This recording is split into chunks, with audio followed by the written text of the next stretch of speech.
strong and that his policies are working. He's going to point to that shockingly strong jobs report, tout many of his accomplishments, including that bipartisan infrastructure bill, and argue that his policies are really improving the lives of Americans. But as you say, we know so many Americans really aren't feeling that. They don't agree with that. And he is going to speak to them directly and say, I get it. He understands their pain, and he's going to ask them essentially to trust him and argue the country is headed in the right direction. To stay the course. Standing behind the president tonight, the Vice President Kamala Harris, where we usually see her, of course, during these State of the Unions. But beside her, someone new. Not new to the Capitol, of course, not new to the country, but new to this role, House Speaker Kevin McCarthy. There they are, standing side by side for the first time. We have been watching them over the course of the evening. Obviously, different parties, but sort of the lip reading has already begun. They said to each other, this is a packed house tonight. We didn't see them discussing any in-depth policy, at least not yet. We'll stay on that. Both the president and Speaker McCarthy signaling respect for one another in recent days. They did just meet at the White House, signaling it was constructive, a start in this looming debate over the debt ceiling. The president will likely tonight, as Mary just said, point to these historic jobs numbers. 12 million jobs since he took office, 800,000 manufacturing jobs, unemployment now at its lowest point since 1969. Slowing inflation, but still inflation. And again, Americans are feeling this. They're seeing it every day at the grocery store, the gas station. And John Carl, President Biden's message tonight, finish the job, in many ways echoes another president. He's going to echo a president who almost exactly 40 years ago came into this chamber with approval ratings even lower than Biden's are now, an economy covering from high inflation, high interest rates, somebody who people said was too old. That president was Ronald Reagan, 1983. He said, stay the course, almost an exact echo of finish the job. And he won re-election the next year by one of the biggest landslides in American history. Yeah. Now, that's what Biden would like to emulate. Really interesting. Finish the job from President Biden tonight. As John points out, we were looking at the vintage political button from the Reagan years, stay the course. Stay the course. That was the campaign slogan for Reagan going into 1984. We're watching the president as he says hello to the justices who've gathered there. And John, you and I were noting that there were a couple of retired justices here, which we don't often see. I haven't seen this in all my time covering State of the Union address to see, justice. There are 4 justices there, but you have retired Justice Anthony Kennedy, and you also have retired Justice Stephen Breyer. I think it's a message from the retired justices that they don't want to see the Supreme Court fall into the same partisan divide that the rest of the country and the rest of the government has fallen into. Martha Raddatz, we saw Speaker Nancy Pelosi, the former speaker, in a different place in the chamber tonight. Must feel very different for her as she watches the person who has followed in her footsteps, Kevin McCarthy, after that battle.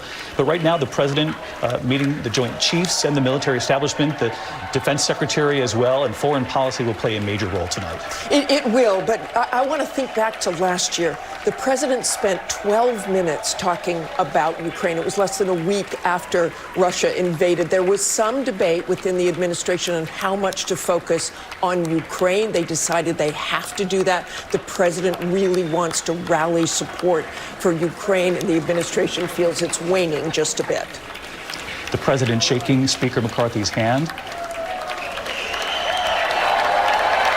standing behind the president for the State of the Union for the first time. Of course, again, the First Lady in the chamber as well, and along with her, the guests who have assembled there tonight. Lindsay Davis is going to have more on the family that is joining the First Lady, and we're expecting to hear from the Speaker. And there's the president, ready to address the country. Thank you. Thank you, thank you, thank you. Members of Congress, I have the high privilege and distinct honor to present to you the President of the United States. His first time doing that. Speaker McCarthy had some reporters at his office today, off the record, but did say we could acknowledge the meeting and signaling John Carl his respect, at least at the start, for the president. McCarthy wants to say that he respects the president and that the president respects him. Thank you. Please. Let's listen to the president. Mr. Speaker, Madam Vice President, our First Lady and Second Gentleman, good to see you guys up there. Members of Congress,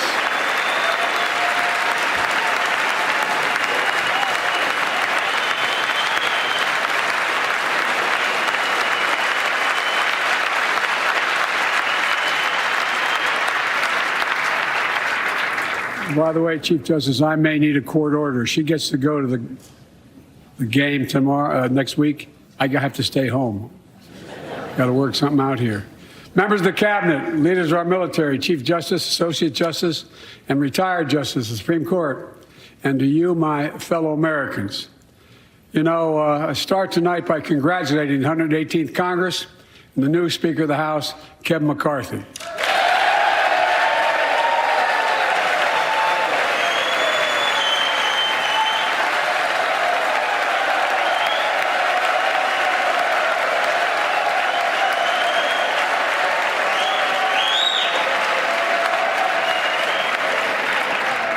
Speaker, I don't want to ruin your reputation, but I look forward to working with you. And I want to congratulate the new leader of the House Democrats, the first African-American minority leader in history, Hakeem Jeffries.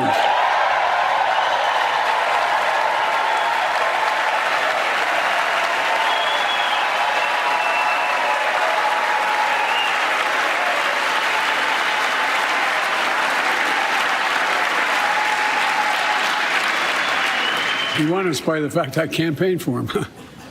Congratulations to the longest-serving leader in the history of the United States Senate, Mitch McConnell. Where are you, Mitch?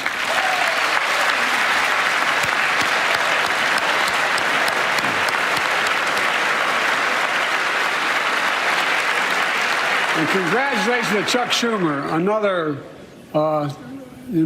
term as Senate Minority Leader. I think you. This time you have a slightly bigger majority, Mr. Leader, and you're the majority leader. About that much bigger? Yeah. Well, I tell you what, I want to give special recognition to someone who I think is going to be considered the greatest speaker in the history of the House of Representatives, Nancy Pelosi.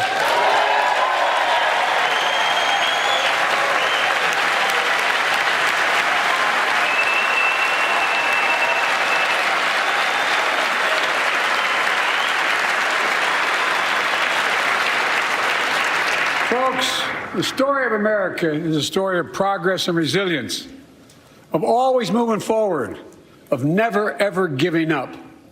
It's a story unique among all nations. We're the only country that has emerged from every crisis we've ever entered stronger than we got into it. Look, folks, that's what we're doing again. 2 years ago, the economy was reeling. I stand here tonight after we've created, with the help of many people in this room, 12 million new jobs, more jobs created in 2 years than any president's created in 4 years, because of you all, because of the American people. 2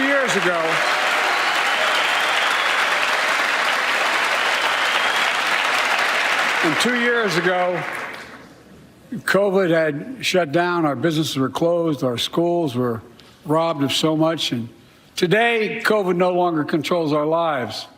And 2 years ago, democracy faced its greatest threats in the Civil War. And today, though bruised, our democracy remains unbowed and unbroken.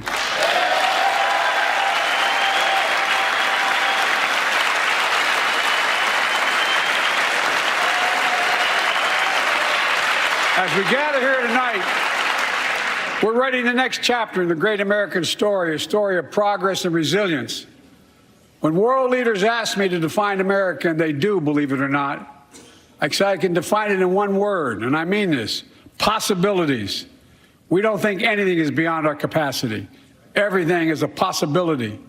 You know, we're often told that Democrats and Republicans can't work together. But over the past 2 years, we've proved the cynics and naysayers wrong. Yes, we disagreed plenty. And yes, there were times when Democrats went alone. But time and again, Democrats and Republicans came together to defend a stronger and safer Europe. It came together to pass once in a generation infrastructure law, building bridges connecting our nation and our people. We came together to pass the most significant law ever, helping victims exposed to toxic burn pits. And in fact,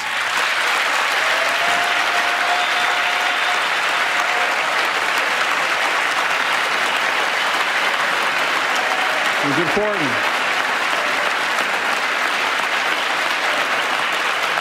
And in fact, I signed over 300 bipartisan pieces of legislation since becoming president. From reauthorizing the Violence Against Women Act, to the Electoral Count Reform Act, the Respect for Marriage Act that protects the right to marry the person you love, and to my Republican friends, if we could work together the last Congress, there's no reason we can't work together and find consensus on important things in this Congress as well. I think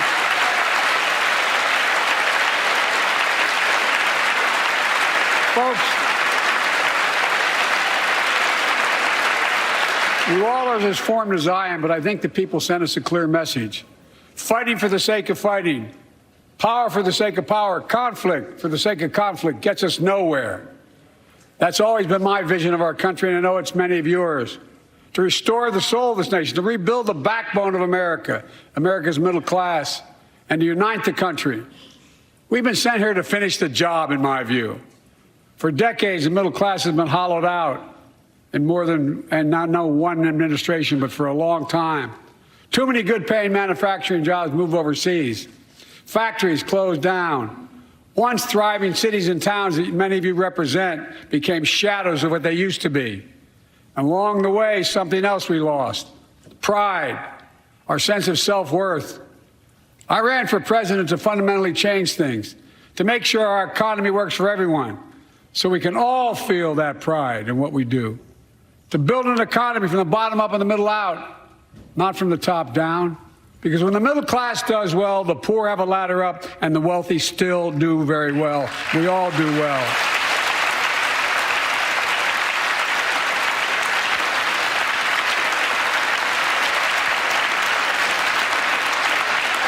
I know a lot of you always kid me for always quoting my dad, but my dad used to say, Joey, a job's about a lot more than a paycheck.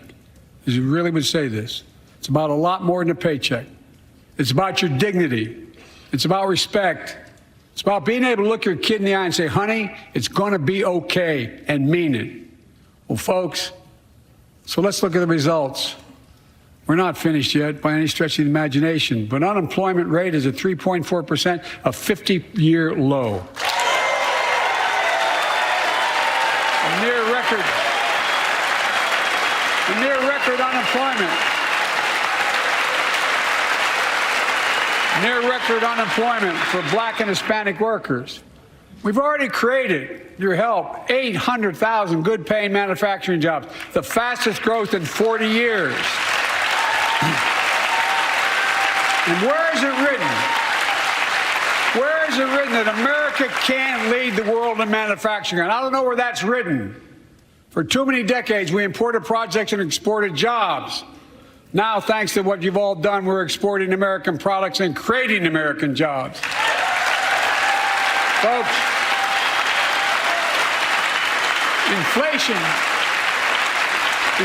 has been a global problem because the pandemic disrupted our supply chains, and Putin's unfair and brutal war in Ukraine disrupted energy supplies as well as food supplies, blocking all that grain in Ukraine.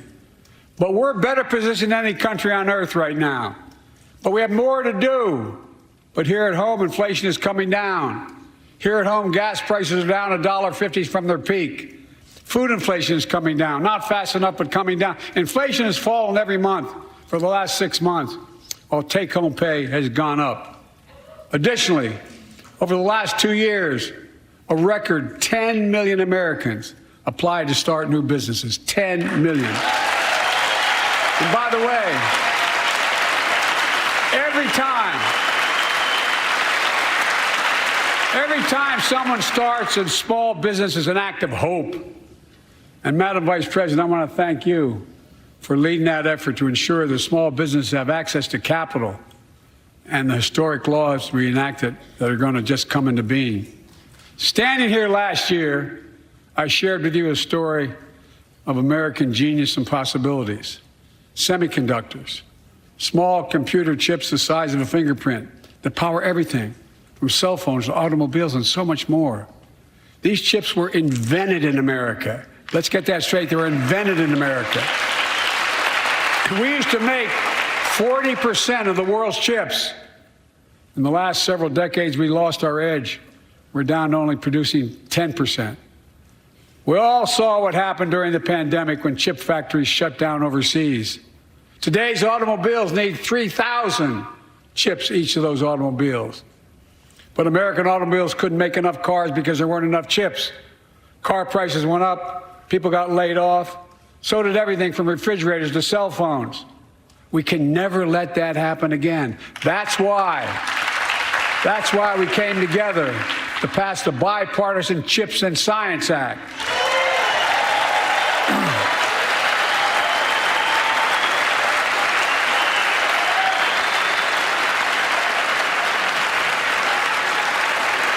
Folks, I know I've been criticized for saying this, but I'm not changing my view. We're going to make sure the supply chain for America begins in America. The supply chain begins in America. We've already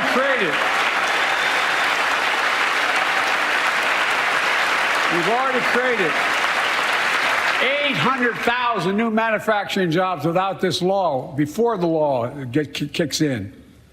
With this new law, we're going to create hundreds of thousands of new jobs across the country. And I mean all across the country, throughout not just the coast, but through the middle of the country as well. That's going to come from companies that have announced more than $300 billion in investment in American manufacturing over the next few years. Outside of Columbus, Ohio, Intel is building semiconductor factories on 1,000 acres, literally a field of dreams. It's going to create 10,000 jobs, that one investment, 7,000 construction jobs, 3,000 jobs in those factories once they're finished. They call them factories. Jobs paying an average of $130,000 a year, and many do not require a college degree.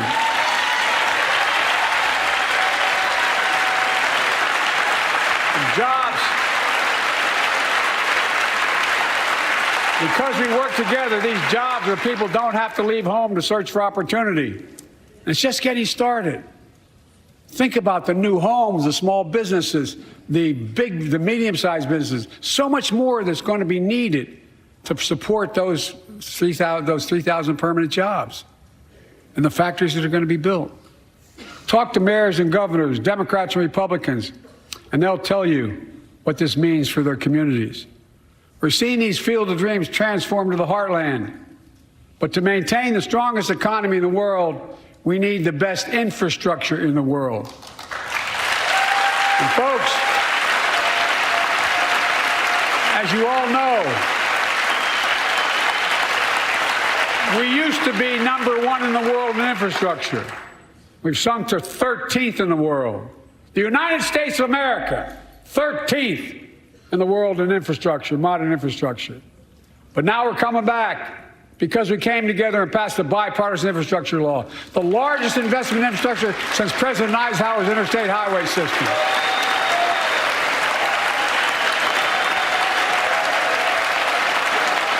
And folks, already we've funded over 20,000 projects, including major airports from Boston to Atlanta to Portland.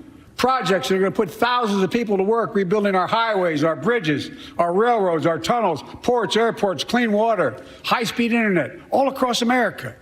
Urban, rural, tribal. And folks, we're just getting started. We're just getting started. And I mean it sincerely. I want to thank my Republican friends who voted for the law, and my Republican friends who voted against it as well. But I still get asked to fund the projects in those districts as well. But don't worry. I promised I'd be a president for all Americans. We'll fund these projects. And I'll see you at the groundbreaking.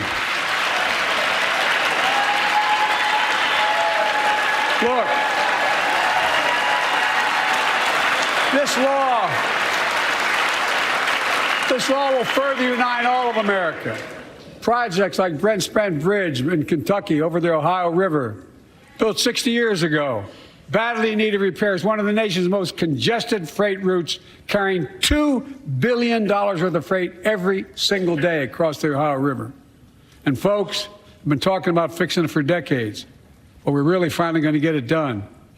I went there last month, with Democrats and Republicans and from both states to deliver a commitment of $1.6 billion for this project. And while I was there, I met a young woman named Sarah, who's here tonight. I don't know where Sarah is. Is she up in the box? I don't know. Sarah, how are you? Well, Sarah, for 30 years,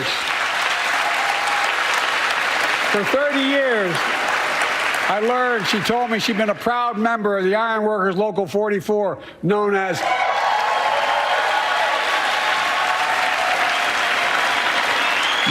the Cowboys in the Sky. The folks who built Cincinnati's skyline.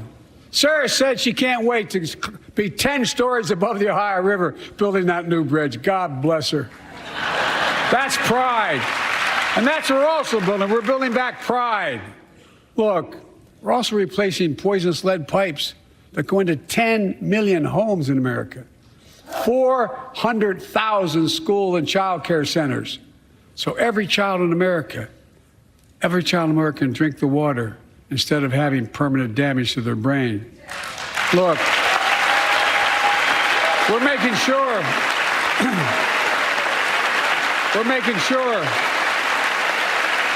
that every community in America has access to affordable high-speed internet. No parent should have to drive by McDonald's parking lot to help them do their homework online with their kids, which many thousands were doing across the country. And when we do these projects, and again, I get criticized for this, but I make no excuses for it. We're going to buy American. We're going to buy America. Folks,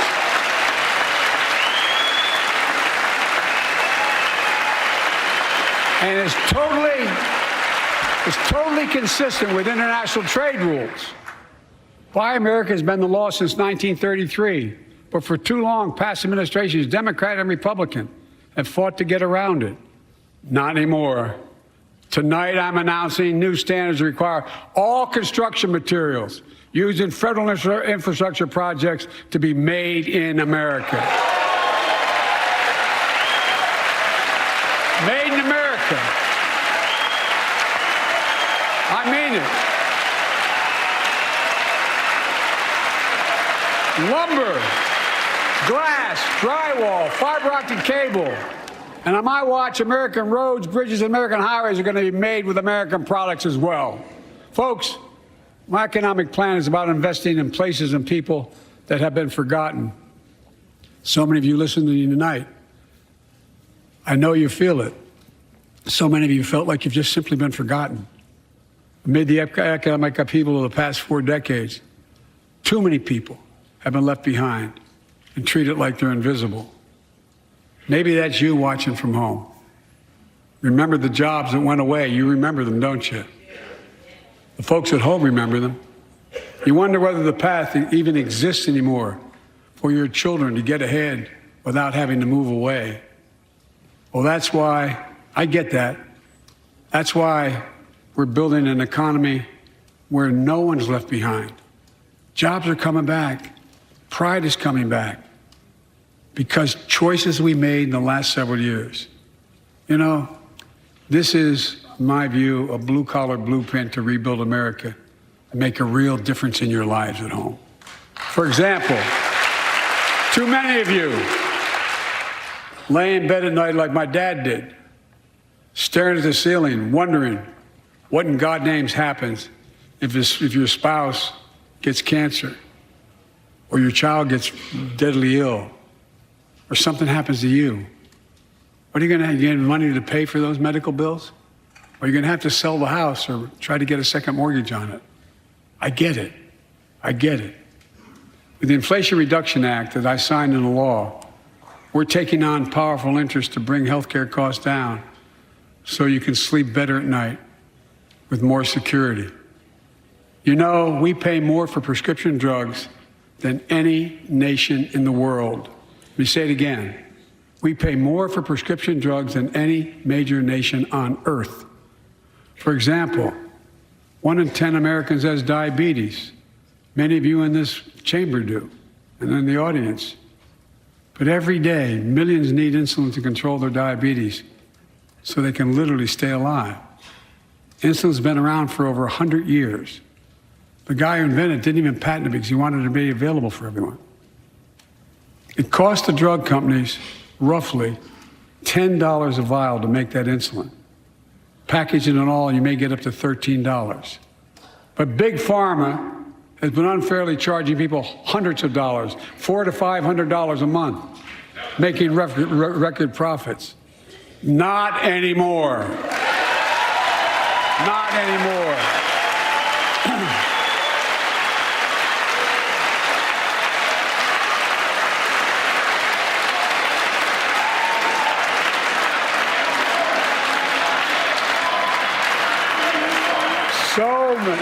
So many things that we did are only now coming to fruition. We said we were doing this, and we said we passed the law to do it, but people didn't know because the law didn't take effect until January 1 of this year.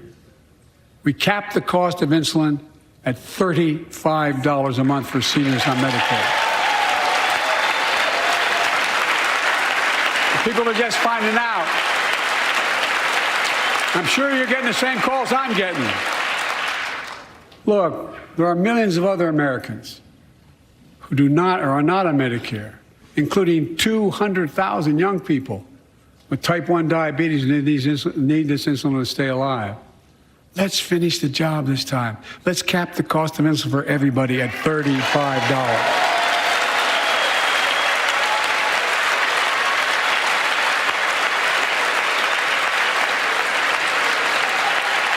Folks, and Big Pharma's still going to do very well, I promise you all. I promise you they're going to do very well. This law also caps and won't even go into effect until 2025.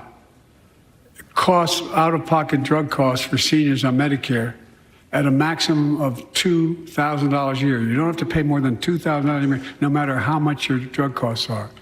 Because you know why? You all know it. Many of you, like many in my family, have cancer. You know the drugs can range from $10,000, $11,000, $14,000, $15,000 for the cancer drugs. If drug prices rise faster than inflation, drug companies are going to have to pay Medicare back the difference. We're finally giving Medicare the power to negotiate drug prices. Bringing down prescription drug costs doesn't just save seniors money, it cuts the federal deficit by billions of dollars, by hundreds of billions of dollars. Because these prescription drugs are drugs purchased by Medicare to keep their commitment to the seniors. Well, guess what? Instead of paying $400 or $500 a month, you're paying $15. That's a lot of savings for the federal government. And by the way, why wouldn't we want that? Now, some members here are threatening, and I know it's not an official party position, so I'm going to exaggerate, but threatening to repeal the Inflation Reduction Act. As my coach, that's okay, that's fair. As my football coach used to say, lots of luck in your senior year. Make no mistake, if you try anything to raise the cost of prescription drugs, I will veto it. Look, I'm pleased to say that more Americans have health insurance now than ever in history. A record 16 million people are enrolled in the Affordable Care Act. And thanks to the law I signed last year, saving millions are saving $800 a year on their premiums. And by the way, that law was written and the benefit expires in 2025. So my plea to some of you, at least in this audience, let's finish the job and make these savings permanent. Expand coverage of Medicaid.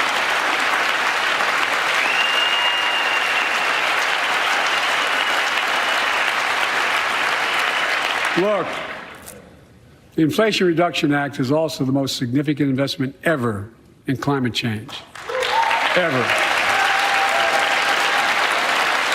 Lowering utility bills, creating American jobs, leading the world to a clean energy future. I visited the devastating aftermath of record floods, droughts, storms, and wildfires from Arizona to Mexico to all the way up to the Canadian border. More timber has been burned, as I've observed from helicopters, than the entire state of Missouri. And we don't have global warming? Not a problem. In addition to emergency recovery, from Puerto Rico to Florida to Idaho, we're rebuilding for the long term. New electric grids that are able to weather major storms and not prevent those forest fires. Roads and water systems will withstand the next big flood. Clean energy to cut pollution and create jobs in communities often left behind. We're going to build 500,000 electric vehicle charging stations installed across the country by tens of thousands of IBEW workers. And we're helping families save more than $1,000 a year with tax credits to purchase electric vehicles and efficient appliances, energy-efficient appliances. Historic conservation efforts to be responsible stewards of our land. Let's face reality. The climate crisis doesn't care if you're in a red or blue state. It's an existential threat. We have an obligation, not to ourselves, but to our children and grandchildren, to confront it. I'm proud of how America, at last, is stepping up to the challenge. We're still going to need oil and gas for a while. But guess what? No, we do. But there's so much more to do. We got to finish the job. And we pay for these investments in our future by finally making the wealthiest and biggest corporations begin to pay their fair share. Just begin.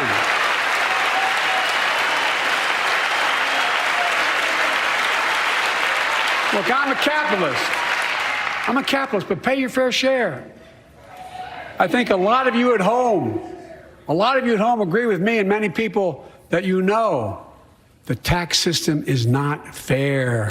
It is not fair.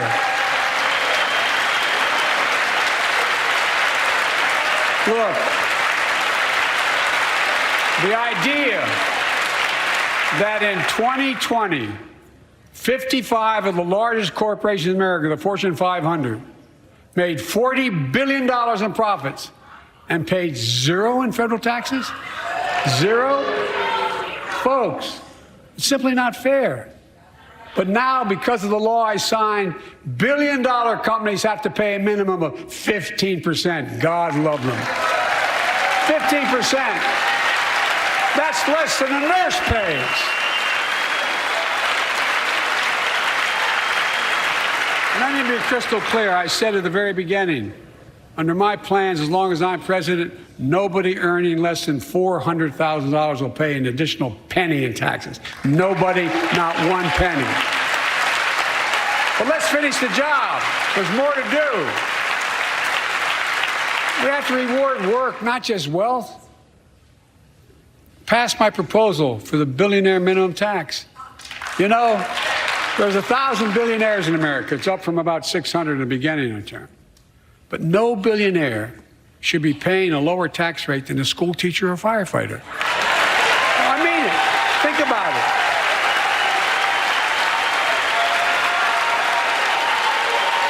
I mean, look.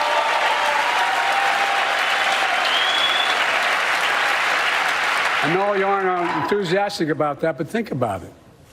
Think about it. Have you noticed Big Oil just reported its profits? Record profits. Last year they made $200 billion in the midst of a global energy crisis. I think it's outrageous. Why? They invested too little of that profit to increase domestic production. And when I talk to a couple of them, they say, we're afraid you're going to shut down all the oil wells and all the oil refineries anyway, so why should we invest in them? I said, we're going to need oil for at least another decade. And that's going to exceed and beyond that. We're going to need it. Production. If they had, in fact, invested in the production to keep gas prices down, instead, they used the record profits to buy back their own stock, rewarding their CEOs and shareholders. Corporations ought to do the right thing. That's why I propose we quadruple the tax on corporate stock buybacks and encourage long-term investments. They'll still make considerable profit. Let's finish the job and close the loophole to allow very wealthy to avoid paying their taxes. Instead of cutting the number of audits for wealthy taxpayers, I just signed a law to reduce the deficit by $114 billion by cracking down on wealthy tax cheats. That's being fiscally responsible. In the last 2 years, my administration has cut the deficit by more than $1.7 trillion, the largest deficit reduction in American history. Under the previous administration, the American deficit went up 4 years in a row. Because those record deficits, no president added more to the national debt in any 4 years than my predecessor. Nearly 25% of the entire national debt that took over 200 years to accumulate was added by just one administration alone, the last one. They're the facts. Check it out. Check it out. How did Congress respond to that debt? They did the right thing. They lifted the debt ceiling 3 times without preconditions or crisis. They paid American bills to prevent an economic disaster in the country. So tonight I'm asking the Congress to follow suit. Let's commit here tonight to the full faith and credit of the United States of America will never, ever be questioned. Some of my Republican friends want to take the economy hostage. I get it, unless I agree to their economic plans. All of you at home should know what those plans are. Instead of making the wealthy pay their fair share, some Republicans want Medicare and Social Security to sunset. I'm not saying it's a majority. Let me give you, anybody who doubts it, contact my office. I'll give you a copy. I'll give you a copy of the proposal. That means Congress doesn't vote. Well, I'm glad to see you. And I tell you, I enjoy conversion. You know, it means if Congress doesn't keep the programs the way they are, they'd go away. Other Republicans say, I'm not saying it's a majority of you. I don't even think it's even a significant, but it's being proposed by individuals. I'm not politely not naming them, but it's being proposed by some of you. Look, folks, the idea is that we're not going to be moved into being threatened to default on the debt if we don't respond.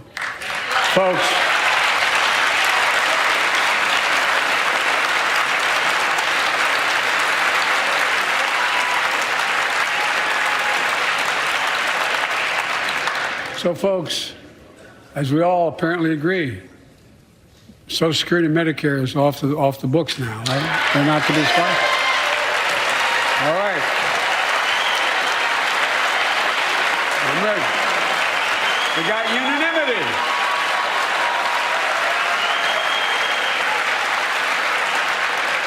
Social Security and Medicare are a lifeline for millions of seniors. Americans have to pay into them from the very first paycheck they started. So tonight, let's all agree, and we apparently are, let's stand up for seniors.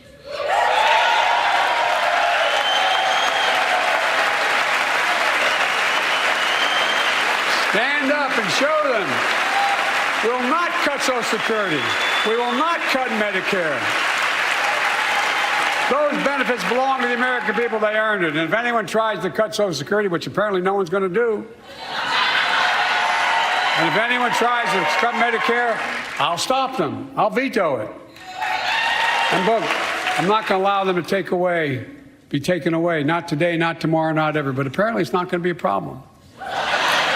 Next month, when I offer my fiscal plan, I ask my Republican friends to lay down their plan as well. I really mean it. Let's sit down together and discuss our mutual plans together. Let's do that.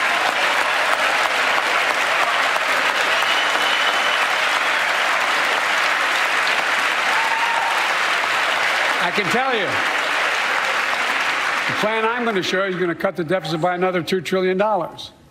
and it won't cut a single bit of Medicare or Social Security. In fact, we're going to extend the Medicare Trust Fund at least 2 decades, because that's going to be the next argument. How do we keep it solvent, right? Well, we'll not raise tax on anyone making under 400 grand, but we'll pay for it the way we talked about tonight, by making sure that the wealthy and big corporations pay their fair share. Look. Here's the deal. They aren't just taking advantage of the tax code. They're taking advantage of you, the American consumer. Here's my message to all of you out there. I have your back. We're already preventing Americans from receiving surprise medical bills, stopping $1 billion surprise bills per month so far.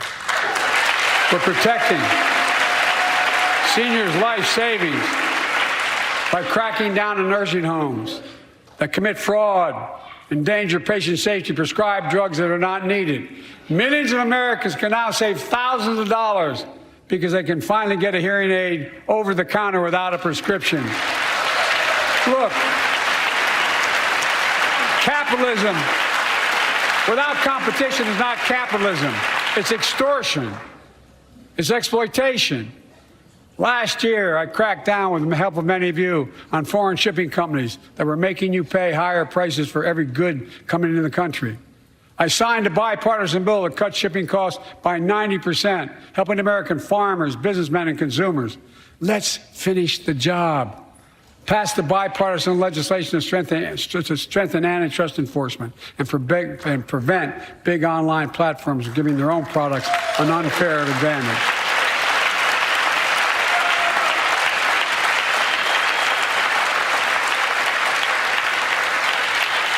My administration is also taking on junk fees, those hidden surcharges too many companies use to make you pay more.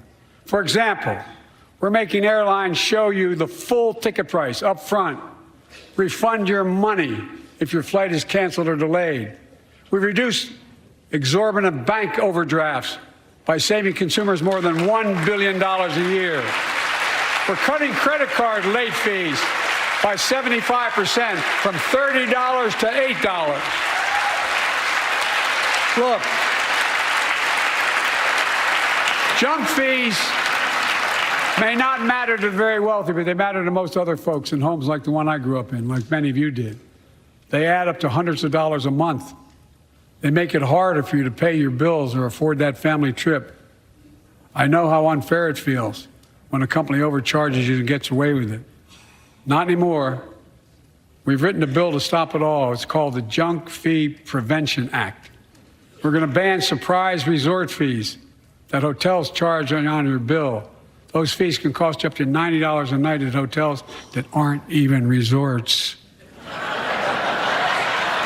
The idea that cable, internet, and cell phone companies can charge you $200 or more if you decide to switch to another provider.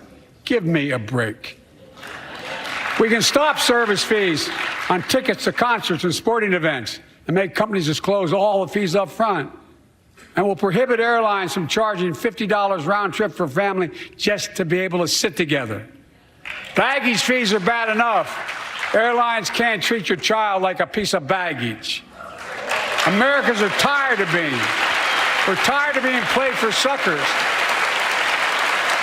So pass the Junk Free Prevention Act so companies stop ripping us off. For too long, workers have been getting stiffed, but not anymore. We're beginning to restore the dignity of work. For example, I should have known this, but I didn't until 2 years ago. 30 million workers have to sign non-compete agreements for the jobs they take. 30 million. So a cashier at a burger place can't walk across town and take the same job at another burger place and make a few bucks more. It just changed. But they just changed it because we exposed it. That was part of the deal, guys. Look it up. But not anymore. We're banning those agreements so companies have to compete for workers and pay them what they're worth.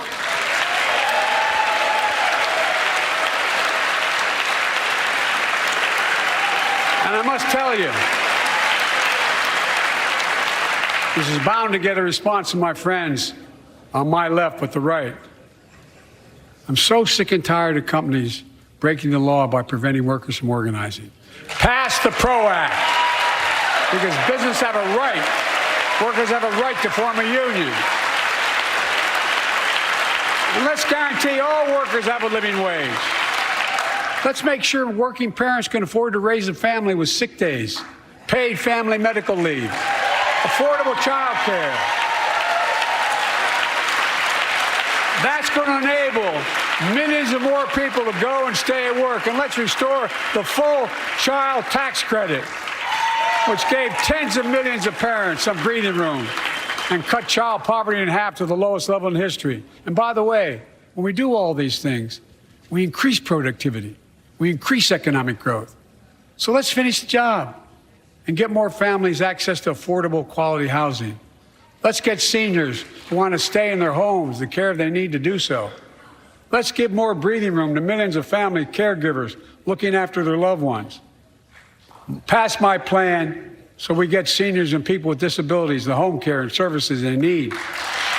And support the workers who are doing God's work. These plans are fully paid for, and we can afford to do them. Restoring the dignity of work means making education an affordable ticket to the middle class. You know, when we made public education, 12 years of it, universal in the last century, we made the best educated, best paid, we became the best educated, best paid nation in the world. But the rest of the world's caught up. It's caught up. Jill, my wife, who teaches full time, has an expression. I hope I get it right, kid. Any nation that out-educates us is going to out-compete us. Any nation that out-educates is going to out-compete us. Folks, we all know 12 years of education is not enough to win the economic competition of the 21st century. We want to have the best educated workforce. Let's finish the job by providing access to preschool for 3 and 4 years old.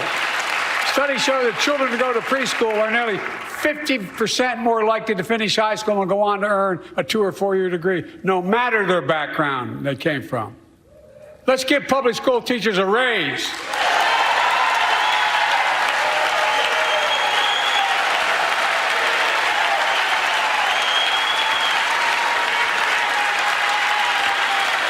We're making progress by reducing student debt, increasing Pell Grants for working and middle-class families. Let's finish the job and connect students to career opportunities starting in high school. Provide access to 2 years of community college, the best career training in America, in addition to being a pathway to a 4-year degree. Let's offer every American a path to a good career, whether they go to college or not. And folks, in the midst of the COVID crisis, when schools were closed and we were shutting down everything, let's recognize how far we came in the fight against the pandemic itself. While the virus is not gone, thanks to the resilience of the American people and the ingenuity of medicine, we've broken the COVID grip on us. COVID deaths are down by 90%. We've saved millions of lives and opened up our country. We opened our country back up. And soon we'll end the public health emergency. But that's called a public health emergency. But we'll remember the toll and pain that's never going to go away. More than 1 million Americans lost their lives to COVID. 1 million. Families grieving, children orphaned, empty chairs at the dining room table constantly reminding you that she used to sit there. Remembering them, we remain vigilant. We still need to monitor dozens of variants and support new vaccines and treatments. So Congress needs to fund these efforts and keep America safe. And as we emerge from this crisis stronger, we're also got to double down on prosecuting criminals who stole relief money meant to keep workers and small businesses afloat.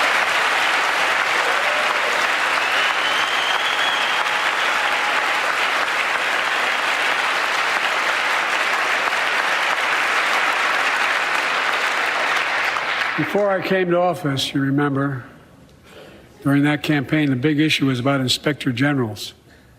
who would protect taxpayers' dollars who were sidelined. They were fired. Many people said we don't need them. And fraud became rampant. Last year, I told you the watchdogs are back. Since then, we've recovered billions of taxpayers' dollars. Now let's triple the anti-fraud strike force going after these criminals, double the statute of limitations on these crimes, and crack down on identity fraud by criminal syndicates stealing billions of dollars from the American people. And the data shows that for every dollar we put into fighting fraud, the taxpayers get back at least 10 times as much. It matters. It matters.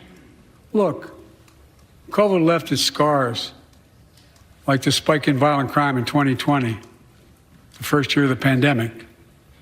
We have an obligation to make sure all people are safe. Public safety depends on public trust, as all of us know. But too often that trust is violated. Joining us tonight are the parents of Tyre Nichols. Welcome.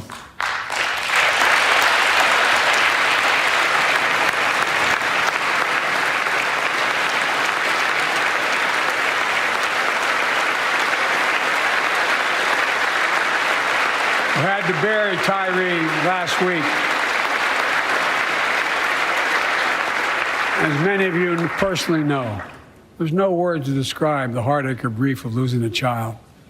But imagine if you lost that child at the hands of the law. Imagine having to worry whether your son or daughter came home from walking down the street, playing in the park, or just driving a car. Most of us in here have never had to have the talk that brown and black parents have had to have with their children. Bo, Hunter, Ashley, my children. I never had to have the talk with them. I never had to tell them if a police officer pulls you over, turn your interior lights on right away. Don't reach for your license. Keep your hands on the steering wheel. Imagine having to worry like that every single time your kid got in a car. Here's what Tyre's mother shared with me when I spoke to her. When I asked her how she finds the courage to carry on and speak out. The faith of God, she said her son was, quote, a beautiful soul, and something good will come of this. Imagine how much courage and character that takes. It's up to us, to all of us. We all want the same thing. Neighborhoods free of violence.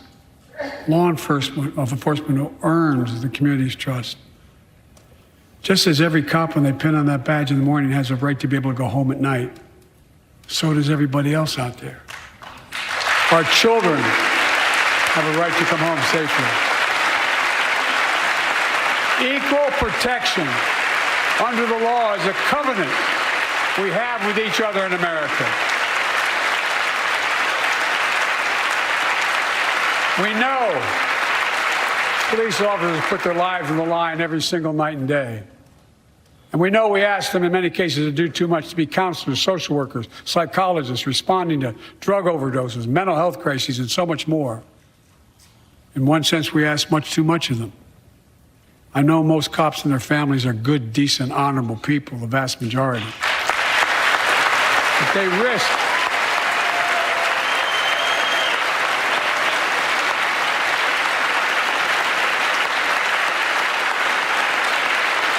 risk their lives every time they put that shield on. But what happened to Tyre in Memphis happens too often. We have to do better. Give law enforcement the real training they need. Hold them to higher standards. Help them succeed in keeping us safe. We also need more first responders and professionals to address the growing mental health, substance abuse challenges. More resources to reduce violent crime and gun crime. More community intervention programs. More investment in housing, education, and job training. All this can help prevent violence in the first place. And when police officers or police departments violate the public trust, they must be held accountable. With the support with the support of the families of victims, civil rights groups, and law enforcement, I signed an executive order for all federal officers, banning chokeholds, restricting no-knock warrants, and other key elements of the George Floyd Act. Let's commit ourselves to make the words of Tyler's mom true. Something good must come from this. Something good. And all of us,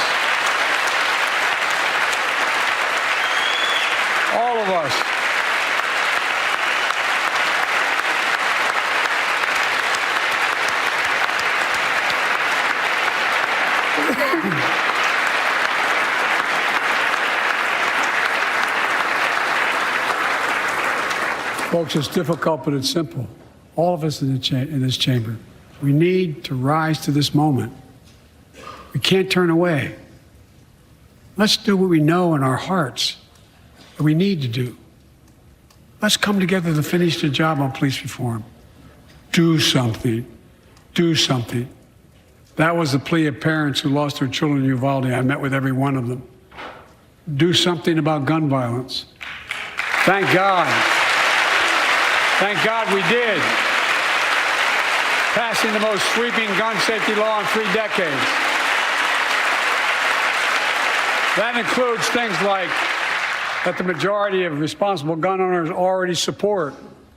Enhanced background checks for 18 to 21 years old. Red flag laws, keeping guns out of the hands of people who are a danger to themselves and others. But we know our work is not done. Joining us tonight is Brandon Say, a 26-year-old hero. Brandon put his college dreams on hold to be at his mom's side. His mom's side when she was dying from cancer. And Brandon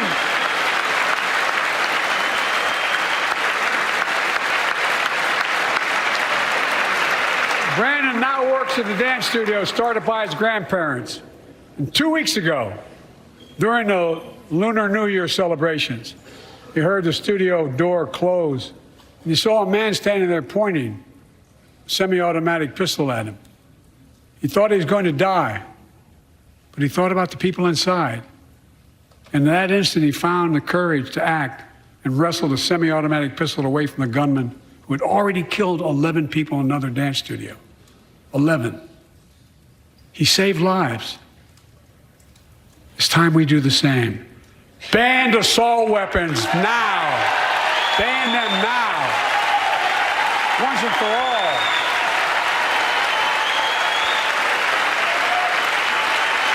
I led the fight to do that in 1994. And in 10 years, that ban was law and mass shootings went down. After we let it expire in the Republican administration, mass shootings tripled. Let's finish the job and ban these assault weapons. And let's also come together on immigration. Make it a bipartisan issue once again.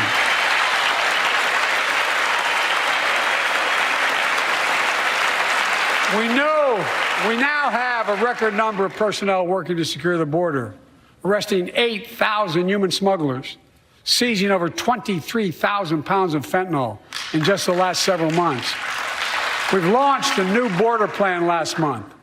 Unlawful migration from Cuba, Haiti, Nicaragua, and Venezuela has come down 97% as a consequence of that. But American border problems won't be fixed until Congress acts. If we don't pass my comprehensive immigration reform, at least pass my plan to provide the equipment and officers to secure the border.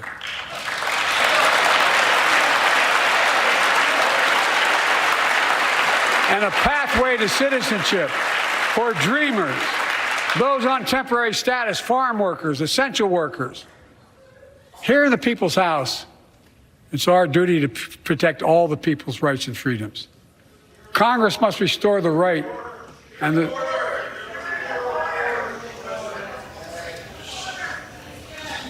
Congress must restore the right that was taken away in Roe v. Wade and protect Roe v. Wade.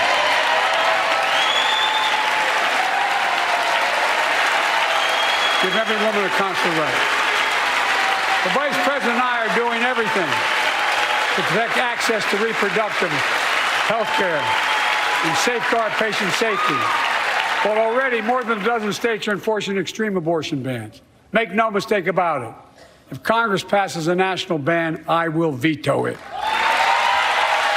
But let's also pass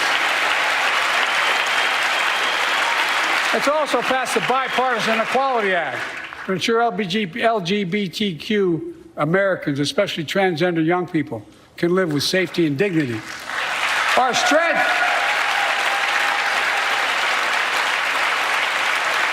strength is not just the example of our power, but the power of our example.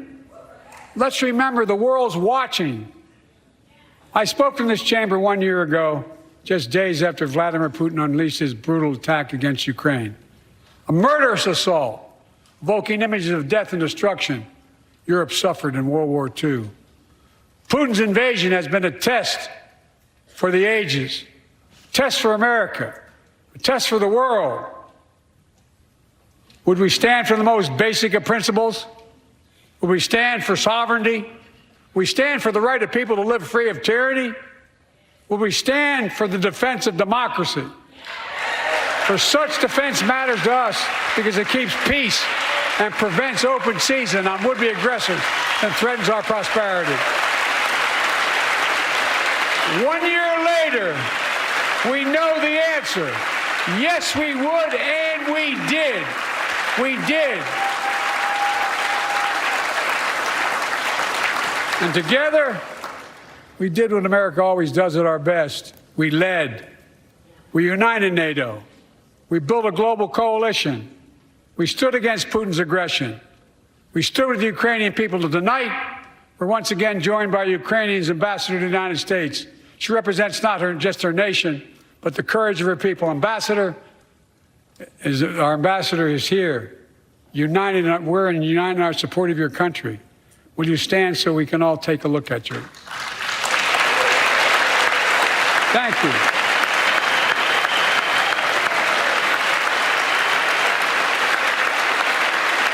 Because we're going to stand with you as long as it takes.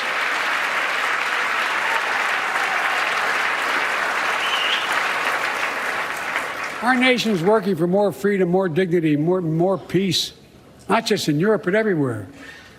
Before I came to office, the story was about how the People's Republic of China was increasing its power and America was failing in the world. Not anymore. We made clear, and I made clear in my personal conversations, which have been many, with President Xi, that we seek competition, not conflict. But I will make no apologies that we're investing to make America stronger. Investing in American innovation and industries that will define the future that China intends to be dominating. Investing in our alliances and working with our allies to protect advanced technologies so they will not be used against us. Modernizing our military to safeguard stability and deter aggression. Today, we're in the strongest position in decades to compete with China or anyone else in the world. Anyone else in the world. And I'm committed.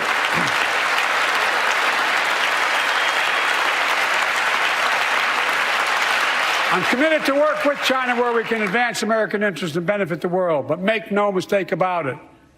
As we made clear last week, if China threatens our sovereignty, we will act to protect our country, and we did.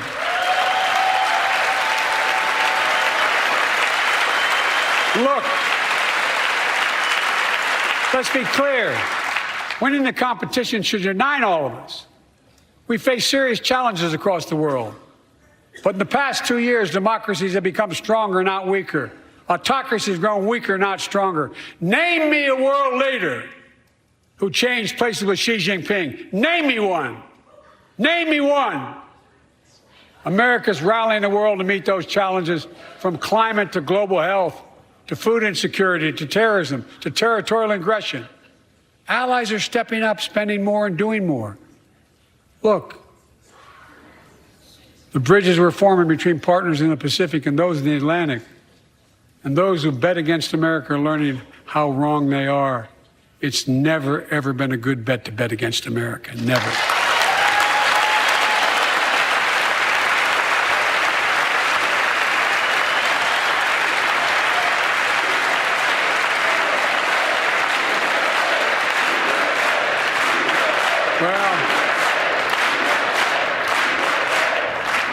came to office most assured that bipartisanship assumed was impossible, but never believed it.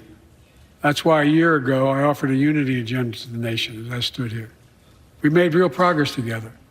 We passed a law making it easy for doctors to prescribe effective treatments for opioid addiction.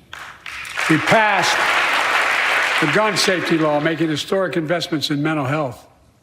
We launched the ARPA-H drive for breakthrough in the fights against cancer, Alzheimer's, and diabetes, and so much more. We passed the Heath Robinson PACT Act, named after the late Iraq War veteran whose story about exposure to toxic burn kits I shared here last year.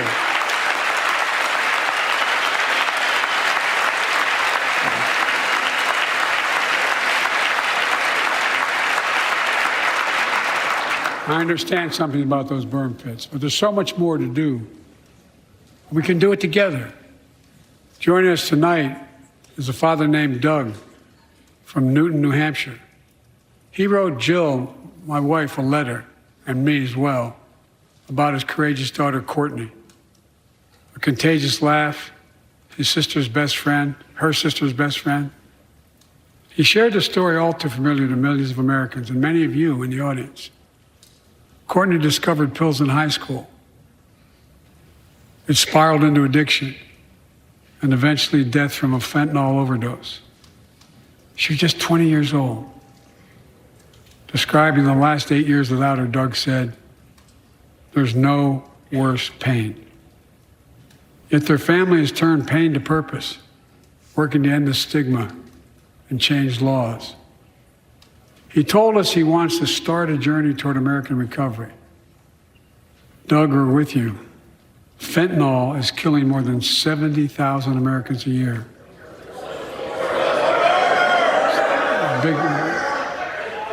You got it.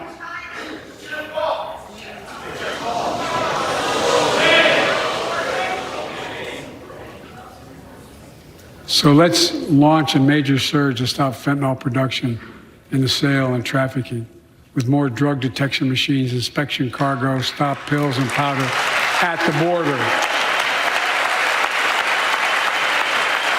Working with couriers like FedEx to inspect more packages for drugs. Strong penalties to crack down on fentanyl trafficking. Second, let's do more on mental health, especially for our children. When millions of young people are struggling with bullying, violence, trauma, we owe them greater access to mental health care at their schools. We must finally hold social media companies accountable for experimenting they're doing running children for profit. It's time to pass bipartisan legislation to stop big tech from collecting personal data on our kids and teenagers online. Ban targeted advertising to children and impose stricter limits on the personal data that companies collect on all of us. Third, let's do more to keep this nation's one truly sacred obligation to equip those we send into harm's way and care for them and their families when they come home. Job training, job placement for veterans and their spouses as they come to return to civilian life. Helping veterans afford the rent, because no one should be homeless in America, especially someone who served the country.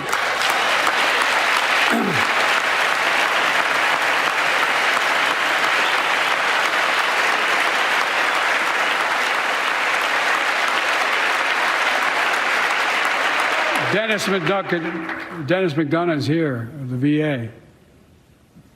We had our first real discussion when I asked him to take the job. I'm glad he did. We were losing up to 25 veterans a day on suicide. Now we're losing 17 a day to the silent scourge of suicide. 17 veterans a day are committing suicide. More than all the people being killed in the wars. Folks, VA is doing everything it can, including expanding mental health screening, proven programs that recruits veterans to help other veterans understand what they're going through, get them the help they need. We got to do more.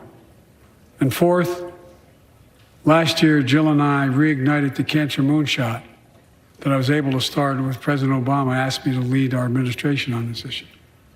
Our goal is to cut the cancer death rates at least by 50% in the next 25 years. turn more cancers from death sentences to treatable diseases, provide more support for patients and their families. It's personal to so many of us in this audience.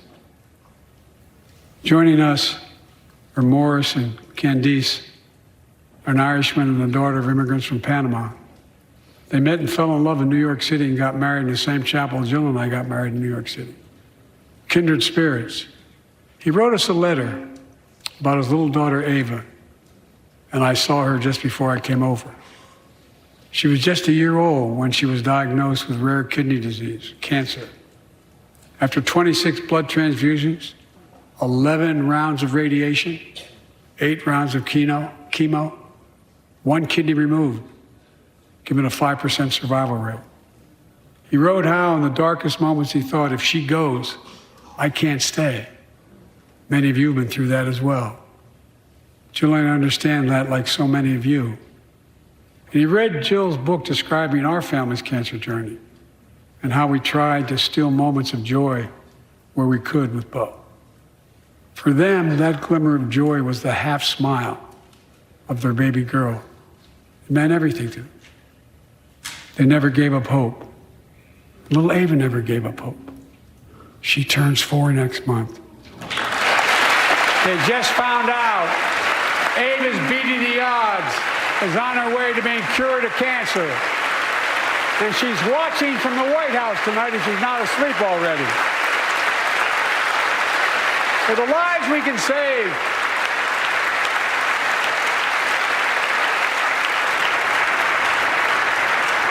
for the lives we can save and the lives we've lost, let this be a truly American moment that rallies the country and the world together and proves that we can still do big things. 20 years ago, under the leadership of President Bush and countless advocates and champions, he undertook a bipartisan effort through PEPFAR to transform the global fight against HIV/AIDS. It's been a huge success. He thought big. He thought large. He moved. I believe we can do the same thing with cancer.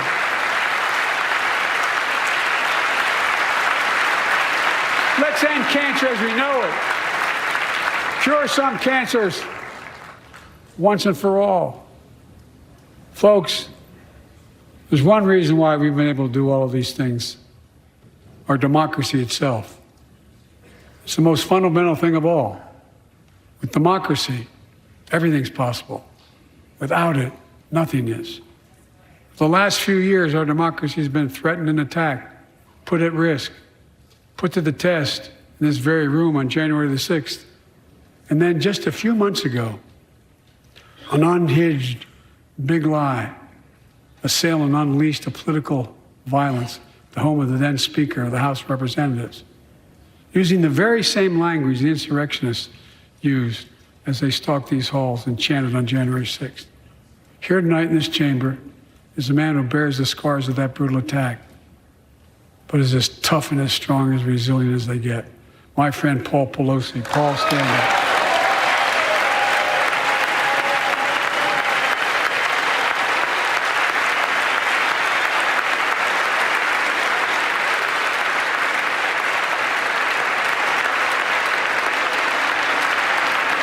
But such a heinous act should have never happened. We must all speak out. There's no place for political violence in America. We have to protect the right to vote, not suppress the fat fundamental right. Honor the results of our elections, not subvert the will of the people. We have to uphold the rule of law and restore trust in our institutions of democracy. And we must give hate and extremism in any form no safe harbor.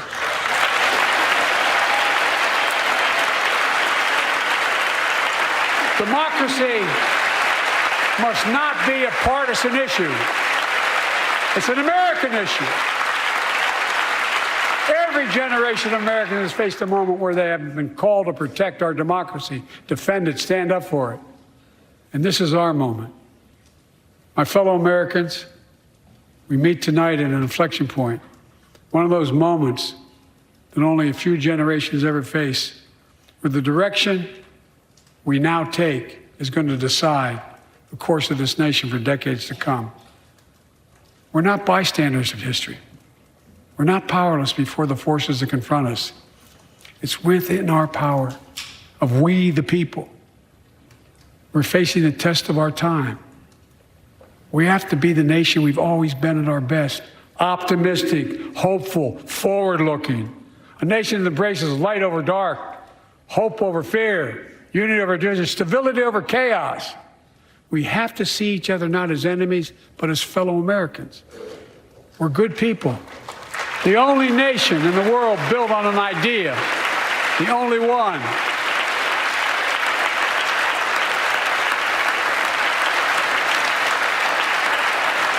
Other nations are defined by geography, ethnicity. But we're the only nation based on an idea that all of us, every one of us, is created equal in the image of God. A nation that stands as a beacon of the world. A nation in a new age of possibilities. So I've come to fulfill my constitutional obligation to report in the State of the Union. And here's my report. Because the soul of this nation is strong, because the backbone of this nation is strong, because the people of this nation are strong, the State of the Union is strong.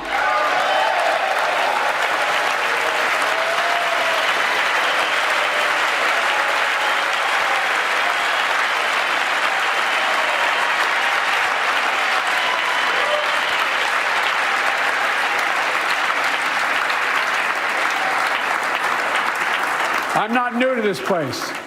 I stand here tonight having served as long as about any one of you have ever served here.